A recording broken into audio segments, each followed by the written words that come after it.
শ্রদ্ধা ভরে স্মরণ করছি জুলাই গণ অভ্যুত্থানের শহীদদেরকে, যাদের সর্বোচ্চ আত্মত্যাগের বিনিময়ে আমরা একটি নতুন বাংলাদেশের স্বপ্ন দেখছি।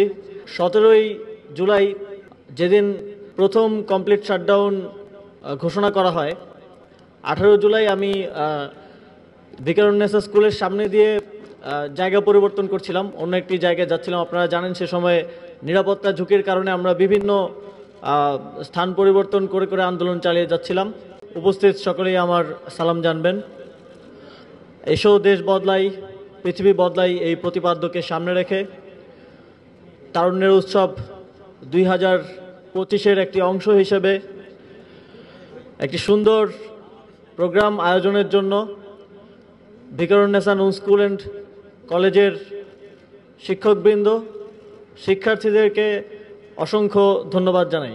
শ্রদ্ধা ভরে স্মরণ করছি জুলাই গণ অভ্যুত্থানের শহীদদেরকে, যাদের সর্বোচ্চ আত্মত্যাগের বিনিময়ে আমরা একটি নতুন বাংলাদেশের স্বপ্ন দেখছি।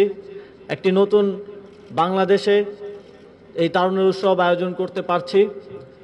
একই সাথে স্মরণ করছি আমাদের সেই আহত যোদ্ধাদের, যাদের আত্মত্যাগের বিনিময়ে আজকের এই নতুন বাংলাদেশ, এবং তাদের সুস্বাস্থ্য অতি দ্রুতই যেন তারা সুস্থ হয়ে স্বাভাবিক জীবনে ফিরে আসতে পারেন, সেই কামনা করছি।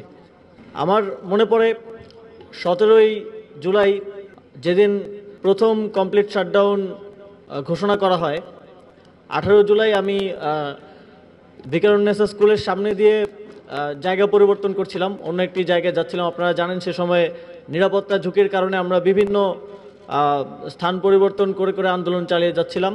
তা আমার দেখার সুযোগ হয়েছে আপনারা কিভাবে এই জায়গাটিতে প্রতিরোধ গড়ে তুলেছিলেন।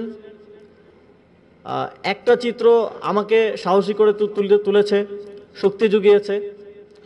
আমি আপনাদের মধ্যেই কেউ একজন হাতে একটি স্টাম্প নিয়ে সাইকেলে চড়ে যাচ্ছিলেন, এবং পরবর্তীতে আমি সেই ছবিটাও পেয়েছি। আপনাদের এই লড়াই আমাদেরকে আন্দোলনের বিভিন্ন স্তরে শক্তি জুগিয়েছে, সাহস জুগিয়েছে এই আন্দোলনকে একটি অভ্যুত্থানে রূপান্তরিত করার এবং একটি সফলতার দিকে নিয়ে যাওয়ার ক্ষেত্রে আপনাদের লড়াই অত্যন্ত গুরুত্বপূর্ণ ভূমিকা রেখেছে। সেজন্য আপনাদেরকে আন্তরিকভাবে আবারও ধন্যবাদ জানাই। জুলাই গণ অভ্যুত্থানের মাধ্যমে বাংলাদেশের এই নতুন প্রজন্ম প্রমাণ করে দিয়েছে আমরা রাজনীতি কিংবা দেশ বিমুখ নই।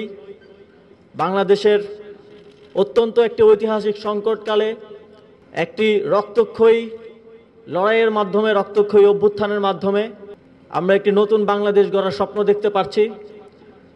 একই সাথে আমরা যেমন এই অভ্যুত্থানকে সফল করেছি, আপনারা যেমন এই অভ্যুত্থানকে সফল করেছেন, ঠিক তেমনি নতুন বাংলাদেশের যেই পুনর্গঠনের কার্যক্রম, যেই সংস্কার কার্যক্রম, সেটিকে সফল করতে আমাদেরকে সমানভাবে গুরুত্বপূর্ণ অবদান রাখতে হবে, যেন আমরা আগামী দিনেও বলতে পারি, ইতিহাসে সাক্ষী হিসেবে একটি প্রজন্ম হয়ে থাকতে পারি, যে প্রজন্ম শুধু ফ্যাসিবাদী শক্তিকে ধ্বংস করার জন্য নয়, একটি দেশ পুনর্গঠনের গঠনমূলক শক্তি হিসেবেও আবির্ভূত হয়েছে।